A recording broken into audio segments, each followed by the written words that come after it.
نبی اما بعد فاعوذ باللہ من الشیطان الرجیم بسم اللہ الرحمن الرحیم تبارک الذی بیدہ الملک وہو علی کل شیء قدیر الذی خلق الموت والحیاة لیبلوکم ایکم احسن عملا آمنت باللہ صدق اللہ العظیم ان اللہ وملائکتہ یصلون علی النبی یا ایھا الذین آمنوا صلوا علیہ وسلموا تسلیما اللہم صلی علی سیدنا و مولانا محمد وعلی آل سیدنا و مولانا صلی علیہ الصلاة والسلام علیکہ یا سیدی یا رسول اللہ الصلاة والسلام علیکہ یا سیدی یا حبیب اللہ الصلاة والسلام علیکہ یا سیدی یا رحمت للعالمین نہایت واجب الاحترام معزز و مکرم سامعین و حاضرین السلام علیکم ورحمۃ اللہ وبرکاتہ۔ اللہ پاک کا بے انتہا کرم اور شکر ہے جس کی عطا کردہ توفیق کے ساتھ ہم سب اس بابرکت محفل کے اندر موجود ہیں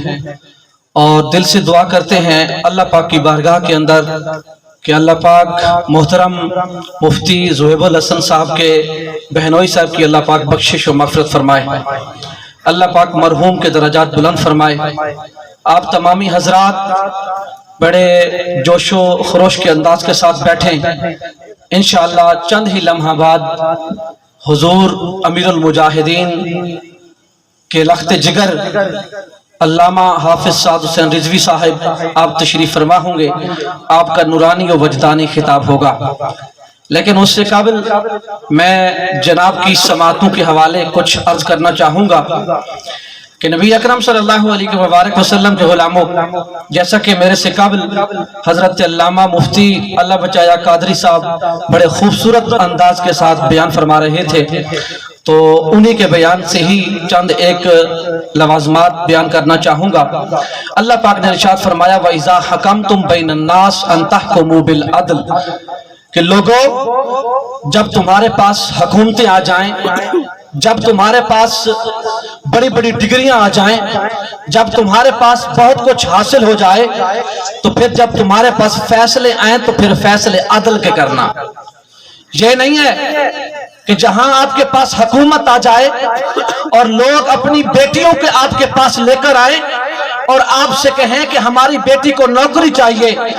مجھے اس بات پہ رونا آتا ہے کہ ہمارے اس پاکستان کے قانون کے اندر شامل تو یہ تھا، یہ ملک پاکستان کلمہ کی بنیاد پر بنا تھا، اور کلمہ کی بنیاد تو اتنی اچھی تھی، میرے آقا علیہ السلام نے یہ مکمل نمونہ اور ضابطۂ حیات بیان کیا۔ ارے لوگوں، اگر تمہاری بیٹی کے سر پہ دوپٹہ نہ ہو، اگر آپ سامنے دیکھ رہے ہیں تو اپنی سرکار نے چادر اتار کے اس سامنے والی بیٹی کے سر پہ رکھی، جب پوچھا گیا سرکار تو وہ کافرہ ہے، سرکار نے فرمایا بیٹی بیٹی ہوتی ہے، چاہے کافر کی ہو چاہے مومن کی ہو۔ الغرض مفتی صاحب آپ کی بارگاہ میں تمام دوست احباب کے آس پاس ٹوٹتے پہن انہیں کو گزارش ہے مہربانی کر کے بڑھو انشاءاللہ وسطی دے اندر بھی پرار گربی دے بچے جمعہ بھی تھے دے جمعہ بھی پڑھائے ہوئے سی انشاءاللہ۔ جب یہاں کے دولت مند لوگ اور قادیانیوں کے دسترخوان پر ہڈیاں چوسنے والے کتوں کے پاس ایک شخص اپنی بیٹی کو لے کے گیا،